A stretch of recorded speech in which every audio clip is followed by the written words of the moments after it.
আমাদের অসমে হিন্দু বাঙালি যারা রয়েছে তারাই কিন্তু জানে হিন্দু বাঙালিদের অসমে কী কী সমস্যা। আজকে নাগরিকত্বের সমস্যা, যেমন ডি ভোটার, এনআরসি, মাটির সমস্যা, মাটি রেজিস্ট্রেশন, মাটি কিনা বেচা, বিভিন্ন ধরনের সমস্যার সম্মুখীন হয়ে থাকে হিন্দু বাঙালিরা। ডি ভোটারের যে সমস্যাটা, সেই সমস্যাটা আমি অনেক দিন ধরে ফেসবুকেও অনেক বলি, আজকে প্রথম ইউটিউবে বলছি। ডি ভোটারের যে সমস্যা হিন্দু বাঙালি রয়েছে, সেই সমস্যাটা কিন্তু সরকার ইচ্ছা করলে একটা ক্যাবিনেট সিদ্ধান্ত বা the immigration expansion from Assam act যেটা আছে সেটার আন্ডারে কিন্তু সমাধান করতে পারে। কিন্তু সরকারের কোন জায়গাটায় ইচ্ছা শক্তি কম সেটা কিন্তু আমরা জানি না। আজকে এনআরসিতে দেখবেন কত সংখ্যক লাখ লাখ হিন্দু বাঙালির নাম নেই। তাদের পরবর্তী সময়ের কি পর্যায়ে নাম উঠাতে হবে সেটাও তারা জানে না। আবার সরকার বলে যে এনআরসিটা এখন হয়েছে সেটা ঠিক নয়, সেটা অবৈধ, সেটা ভালো হয়নি, আবার নতুন করে সরকার এনআরসি বানাবে।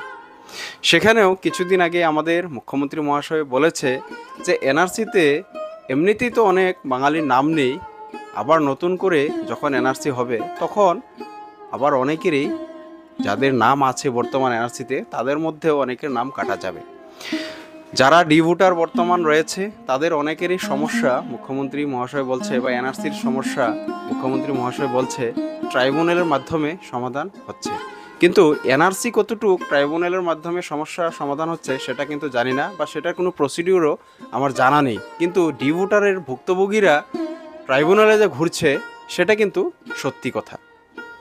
কিছুদিন আগে 14 এপ্রিল তারিখে আমাদের অরূপ দে মহাশয় উদালগুড়ি জেলার 6-7 জন লোককে নিয়ে মুখ্যমন্ত্রী মহাশয়ের সাথে দেখা করে ওনাদেরকেও ডি ভোটারের সমস্যা যে সমাধান করতে হবে, বা ওনারা ট্রাইব্যুনালে গিয়ে যে নিজের পয়সা খরচ করে কাজ করবে সেটাও তাদের দ্বারা সম্ভব হচ্ছে না।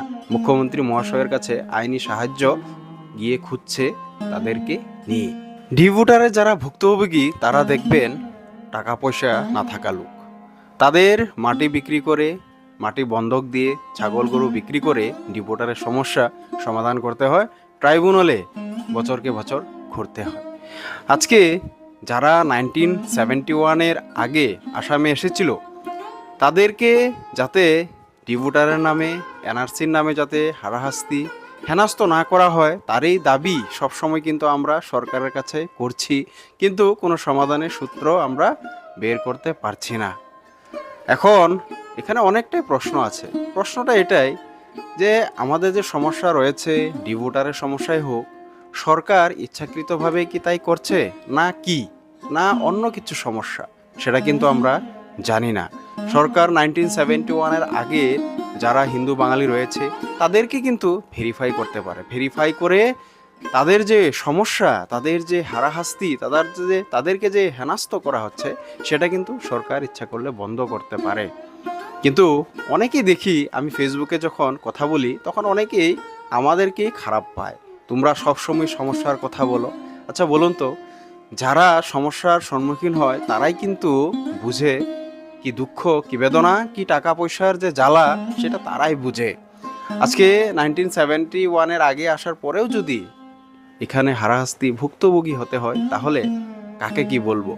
যখন দেশ ভাগ হয়েছিল, যখন বাংলাদেশ গঠন হয়েছিল, হিন্দু বাঙালিরা এখানে এসেছিল, তখন তারা একটা কথাই ভেবেছিল যে নিজের দেশে যাচ্ছি, হিন্দুস্তানে যাচ্ছি, এখানে কি সমস্যা হবে। আজকে দেখেন কি রকম ধরনের অবস্থা। তাই সরকারের কাছে সেটাই আবেদন থাকবে, আমাদের যে সমস্যাগুলি আছে, এনআরসি হোক, ডি ভোটার, মাটির সমস্যাটা খুব বড় সমস্যা। এই সমস্যাগুলি যাতে বৈধ হিন্দু বাঙালি রয়েছে 1971-এর আগে আসা, তাদের যাতে হারাহাস্তি ভুক্তভোগী না হতে হয় তারাই কিন্তু সরকারের কাছে আহ্বান এবং দাবি থাকবে। আমার ফেসবুকে এটি আনুষ্ঠানিকভাবে প্রথম ভিডিও। যদি আপনারা ভিডিওটা ইউটিউবে দেখছেন অবশ্যই চ্যানেলটা সাবস্ক্রাইব করে নেবেন, এবং যদি ফেসবুকে দেখছেন পেজটা ফলো করে নেবেন। যেহেতু আমি নতুন করে ভিডিও স্টার্ট করছি, আপনারা অবশ্যই আমার পাশে থাকবেন, কেননা ফেসবুকে লং ভিডিও এত একটা সাপোর্ট করে না বা এত একটা পুশ করে না। তাই ফেসবুকেও চলবে, ইউটিউবে লং ভিডিও চলবে।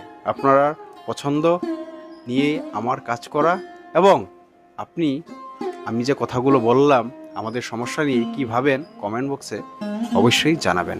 ধন্যবাদ।